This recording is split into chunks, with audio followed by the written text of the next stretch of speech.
Hi, DrBiology here, and this video covers the section of Ecology in AQA GCSE Biology, and I'm going to be looking at animal adaptations. So I'm going to go through a bit of theory first, and then I'm going to show you some exam questions. So let's have a look at the spec first. So it says that you need to explain how organisms are adapted to live in their natural environment, given appropriate information. So that's in the exam. They will give you information about a particular species or maybe show you a diagram. And then we're going to be discussing about how they have features. Organisms have features that enable them to survive in the conditions in which they normally live. And it says there are 3 types of adaptation, and we're going to be looking at all 3, which is structural, behavioural or functional. In this video as well, I'm going to talk about something called extremophiles. So this is organisms that live in extreme environments with high temperature, pressure or salt concentration. So the first type of adaptation is structural. So that is the physical features that allow an organism to successfully compete. So for example, it says here sharp teeth, so animals, particularly predators, are going to have sharp teeth to hunt their prey.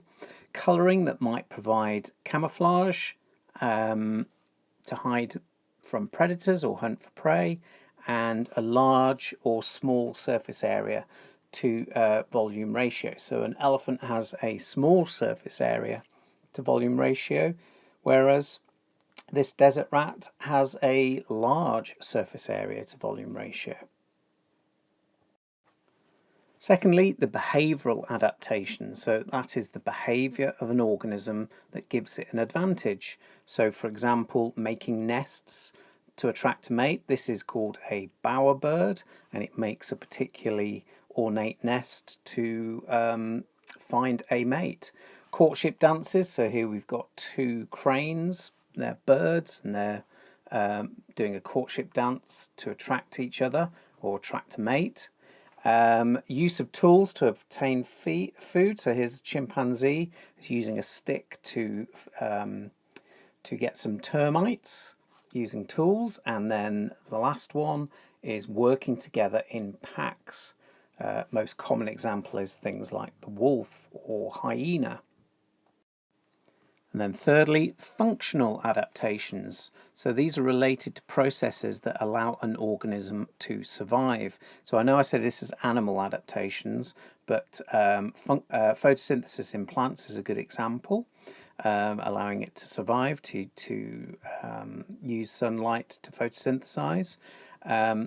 This one, the poisonous frog, production of poison or venom to deter predators or kill prey, for example snakes, and then changes in reproduction timing. So here we've got some rats, and rats can change their times of reproduction related to how much food there is or how much competition there might be at the particular time. Now, some organisms live in really extreme environments. So this could be down at the bottom of the sea, for example, deep sea vents where they're attached to volcanoes. So you can get bacteria and sea creatures living on the sea floor, and it's very hot, very high pressure as well because it's deep underneath the sea. No sunlight, and it's strongly acidic. The other example I've got here is the Yellowstone Park hot springs. So you've got extremes of pH and highly acidic. And some organisms, as I said, are really highly adapted, particularly bacteria. Bacteria are very good at inhabiting areas of extreme environments. So where there might be very high or low temperatures, high acidity, for example, in water, and then high salt concentrations or low levels of oxygen. So let's have a look at some exam question. One of my top exam tips here is that you might be given an animal that you've never seen before. And you wouldn't expect to know anything about that particular animal. But as it says here, you'll be given information about an organism, for example, what it is, where it lives. And what you need to do is look at where it lives. The environment is really important for its adaptations. And then think about what are the particular adaptations that give it an advantage to survive. The other thing the examiners like you to do is to describe the adaptation and then explain how it helps surviving in that environment. So here is an exam question. So this is an actual exam question from a particular exam, and it shows an Arctic fox, and it tells you that this fox lives in the Arctic where it's very cold. And then it says suggest 2 ways in which the Arctic fox is adapted for life in very cold conditions. So what you need to do is you need to look at the clues in the picture. So the first thing I would note is I noticed that it's got very long hair or fur. So it's got long fur. You'll also notice it's got very small ears, so that reduces loss of heat. It's white as well, so it's got white fur, so that means it can camouflage from predators. It also, because it has small ears and a small snout, it has a small surface area to volume ratio. Now, because it lives in very cold conditions, I can assume something, and I'm going to assume that it has a thick layer of fat as well, because of organisms that live in cold conditions, the vast majority are going to have a thick layer of fat or blubber. So what I'd like you to do is have a go at this question, and I'd like you to pause it, and then I'm going to show you the answer in a minute. So just have a go at it. So here's the mark scheme. So it says 1 mark for each adaptation and 1 mark for its correct linked advantage. So for example, long thick hair or fur for insulation, small ears for reduced heat loss, small feet for reduced heat loss, white fur for camouflage, small surface area, reduce heat loss, thick layer of fat because it insulates or keeps it warm. So if you note, there's lots of answers you could have in that example. This example is of a water buck in the grass. Now, I know nothing about water bucks, but you can see that they've labelled different parts for you to kind of give you an idea. So it says choose labels from the photograph to answer these questions. You should choose a label once only. So it then gives you the different features, and you've got to try and describe, well, how would that help the water buck. So I'd like you again to pause and have a go at the question. Okay, so A would be brown. Okay, so which feature helps it to camouflage? It's brown.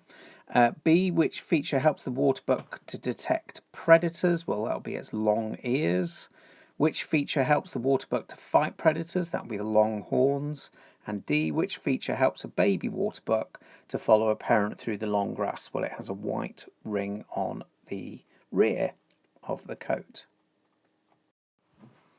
Now, in some questions, they'll want you to draw a line from the photograph to the adaptation. So this question, it says, an animal's feet are adapted to the animal's way of life. The photographs show the feet of 4 different animals. It says draw a line from each photograph of feet to the correct adaptation. Now, before I show you the answer, I just want to say is that it says draw a line from each photograph. So if you draw something like this, if I just draw a couple of lines like that, that's wrong, because that's lines. You've drawn lines from each photograph rather than drawing a line or one line. Okay, so let's have a look at the answers. So the duck one is, you can see its webbed feet, it's for swimming. The next one is apparently an eagle, although it doesn't really look like an eagle to me, but there you go. It looks a bit like a pigeon, but it says it's an eagle. Anyway, so catching and holding prey, so it's got large claws. The elephant needs to support a very heavy body, so it needs to have a wide surface area. And the last one is a horse, which means it runs very fast. Notice if you get all 4 correct, you get 4 marks, 3 correct, 3 marks, 2 correct, 2, 1 correct, 1 mark. If there's an extra line from a statement, it cancels a mark. So you have to be very, very careful. Okay, hope you found that useful. Please do subscribe to DrBiology, and there are going to be more videos on ecology. My next video in this series is going to be about plant adaptations. So please do subscribe, and I will see you soon.